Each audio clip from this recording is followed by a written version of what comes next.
सूरज सिंह ने जग्गू की ओर देखा और फिर पत्थर बने बकरे की ओर देखने लगे। मालिक, मैं अपने जीते जी ये खेत तो तुम्हारे हवाले नहीं करने वाला। तभी जमींदार ने अपने आदमी की ओर देखा। हाँ, इसीलिए तो तुम्हें लेकर आता हूँ। चलो शुरू हो जाओ, धक्के देकर खेत से निकालो इसको। चलो चलो चलो। सुखिया चाचा के ऊपर ऐसा अत्याचार मत करो जमींदार।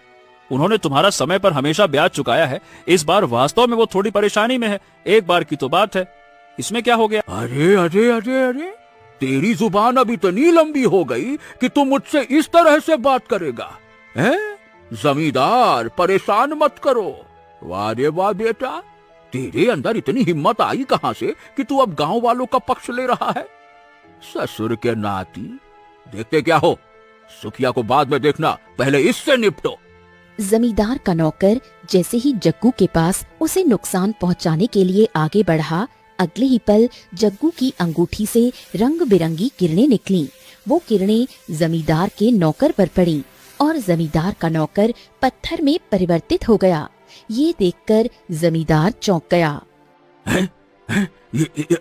जग्गू, जग्गू तो कोई जादू सीख कर आया है। लेकिन याद रखना जग्गू, मैं तुझे छोड़ूंगा नहीं। इतना कहकर जमींदार डरते हुए वहाँ से चला गया। जग्गू आश्चर्य से अपनी अंगूठी को देखने लगा। आखिर इसका रहस्य क्या है? इधर दूसरी ओर राजा सूरज सिंह क्रोधित अवस्था में कारागार में आए और पत्थर बने बकरे को देखने लगे। मैंने अपनी विद्या से जानने का प्रयास किया, लेकिन तू पत्थर क्यों बना यह मैं जान नहीं पाया। अब तो मुझे हरियापुर गांव ही जाना पड़ेगा। व्यापारी ने जिस जग्गू से तुझे खरीदा था, उससे मिलना पड़ेगा। इतना कहकर राजा सूरज सिंह अपने राज सिंहासन पर आकर बैठ गया। तभी वहाँ पर दौड़ता हुआ जमींदार आ गया। महाराज, महाराज, महाराज, मेरी मदद कीजिए महाराज, मेरी मदद कीजिए, बहुत बड़ी मुसीबत में हूँ महाराज। हा, कौन हो तुम? कौन हो? महाराज, मैं हरियापुर गांव का जमींदार हूँ महाराज। मैं बताता हूँ क्या बात हुई। बात यह है कि ये सुनकर राजा सूरज सिंह चौंक गया। जमींदार कांपते हुए होठों से सारी घटना बताने लगा। क्या बात कर रहे हो? क्या उस जग्गू की अंगूठी से रंग बिरंगी किरणें निकल गईं और तुम्हारा आदमी पत्थर का बन गया? हाँ हाँ महाराज, मेरा आदमी पत्थर का बन गया। मैं तो देख के हैरान हो गया। मेरी जिंदगी में ऐसा कभी नहीं हुआ। पता नहीं कैसे हो गया। राजा सूरज सिंह गहरी सोच में डूब गया। क्या इस जग्गू के पास एक काला बकरा था? हाँ महाराज, इस जग्गू के पास कुछ समय पहले एक काला बकरा था जो वो जंगल से पकड़ कर लेकर आया था। फिर राजा सूरज सिंह तुरंत खड़ा हो गया। सारी कड़ियां एक दूसरे से जुड़ चुकी हैं। इसका मतलब यह हुआ कि वो बकरा उसी जग्गू की मदद से ही पत्थर का बना है।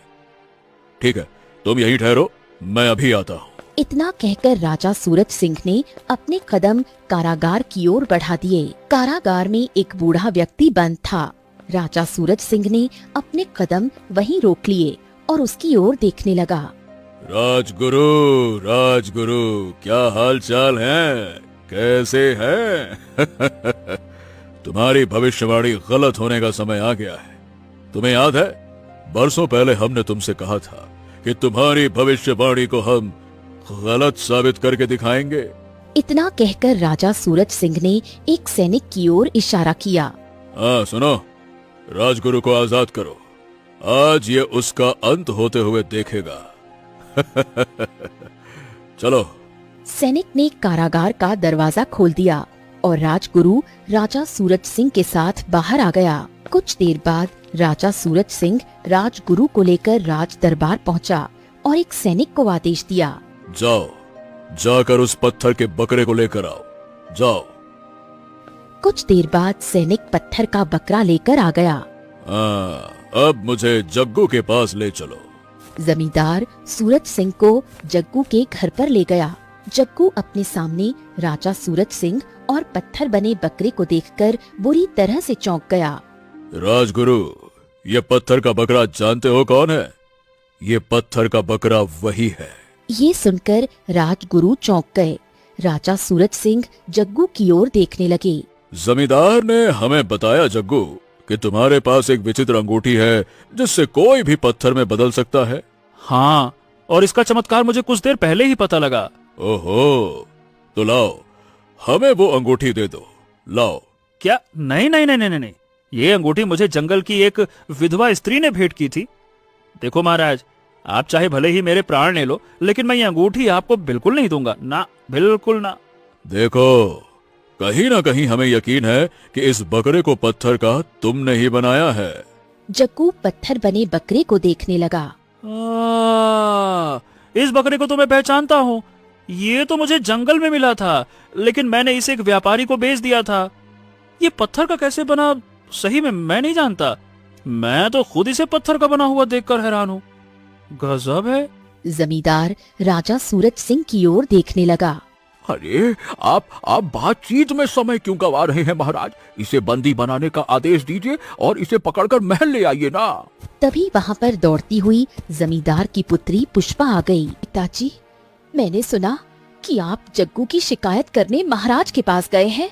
हाँ, तुमने बिल्कुल सही सुना, और तुम्हें जो सामने दिख रहे हैं वो इस राज्य के महाराज हैं। राजा सूरज सिंह क्रोधित हो गया और जग्गू की ओर देखने लगा। ठीक है, मुझे उस स्थान पर ले जाओ जहां पर तुम्हें वो विधवा स्त्री मिली थी जिसने तुम्हें ये अंगूठी दी थी। इतना कहकर राजा सूरज सिंह ने सैनिकों को आदेश दिया। सैनिकों ने जग्गू को पकड़ लिया। कुछ देर बाद जग्गू सैनिकों के साथ जंगल के उसी वृक्ष के नीचे पहुंचा जहां उसे वो विधवा स्त्री मिली थी। मैं यहीं पे बैठ के खाना खा रहा था कि अचानक से वो विधवा स्त्री आई और उसने मुझसे खाना मांगा और बदले में मुझे अंगूठी दे दी। राजा सूरज सिंह ने जग्गू की ओर देखा और फिर पत्थर बने बकरे की ओर देखने लगे। Subscribe to channel.